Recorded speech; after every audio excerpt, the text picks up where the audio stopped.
Quais são as memórias que você tem relacionadas com as primeiras relações que você tem no seu contexto familiar?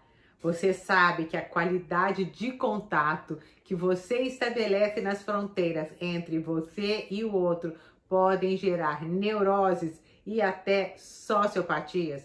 Quer saber como é que a Gestalt terapia compreende esses distúrbios psicopatológicos? Se for do seu interesse, fique aqui um pouquinho mais comigo. Segundo Perls, o pai da Gestalt terapia, self e personalidade vão se formando exatamente nessa fronteira, na dança das relações estabelecidas.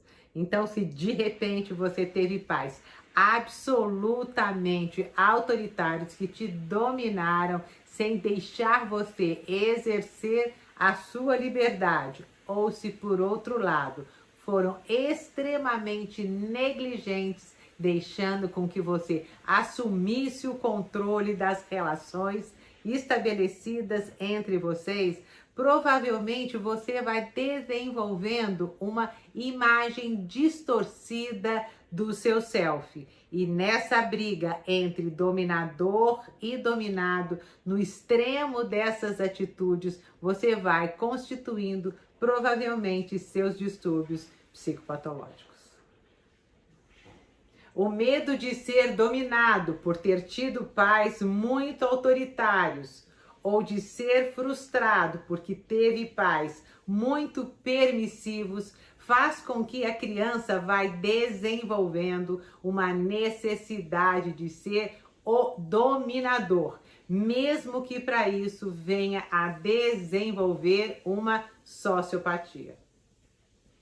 A grande diferença, portanto, entre a sociopatia e a psicopatia é que a sociopatia ela vai sendo desenvolvida nessa relação entre dominador e dominado. E o psicopata, ele já apresenta alterações no seu sistema límbico. É muito interessante, se você tiver curiosidade sobre isso, acesse na internet como é que é o cérebro de um psicopata. As áreas relacionadas às emoções são absolutamente diferentes das áreas do cérebro de uma pessoa normal ou mesmo de um sociopata.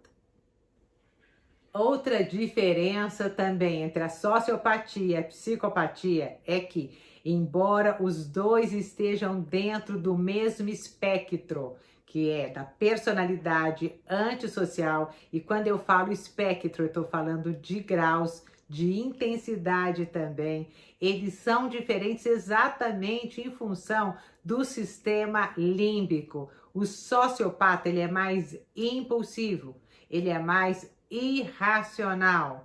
O psicopata não, ele é mais racional e ele é mais controlador. Ele planeja muito mais as suas atitudes do que um sociopata.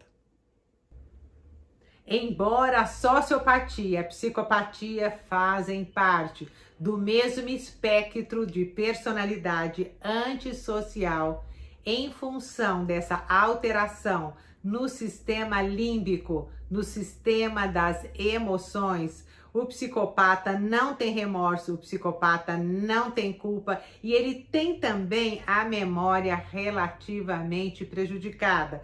Tanto que ele é capaz de praticar o mesmo crime, apesar de ter que enfrentar as mesmas consequências.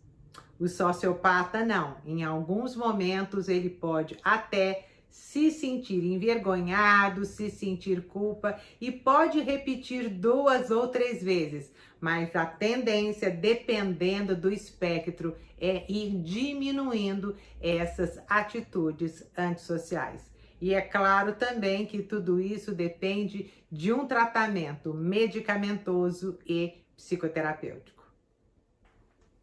Semelhanças, é claro que também existem. Tanto o sociopata quanto o psicopata são egoístas, manipuladores, querem controlar os outros, têm um ego idealizado de si mesmo, mantêm a fantasia que estão seguros se forem aqueles que dominam, até porque foram dominados ou morrem de medo de se sentir frustrados, comportamentos e sentimentos advindos da infância. Entre esses comportamentos, podemos encontrar também a baixa tolerância à frustração. Não aceitam que aquilo que eles decidam não possa vir a ser cumprido.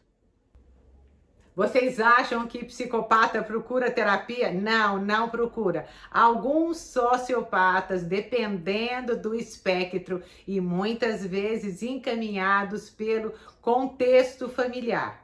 Na relação terapêutica, você tem que ficar muito atento, porque os mesmos sintomas, os mesmos recursos que eles utilizam lá fora, é óbvio, eles vão utilizar com você. Muitas vezes o Peirce fala que fazer terapia é também aperfeiçoar aquelas ferramentas que fizeram com que a pessoa tivesse sucesso lá fora. Entre elas, no caso do sociopata, estão as manipulações, as seduções, as relações superficiais e muitas vezes a mentira patológica.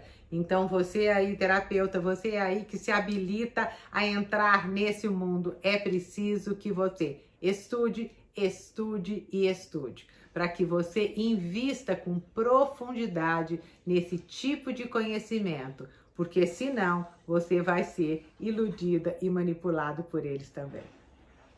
Se você gostou desse tipo de vídeo e tem interesse por esse tipo de conteúdo, me deixe saber. Mande notícias lá do meu direct, porque é uma forma da gente conversar mais diretamente. E com certeza, compartilhe esse vídeo, porque ele vai fazer diferença no seu conhecimento teórico e também pessoal. Beijos grandes e boas reflexões para nós.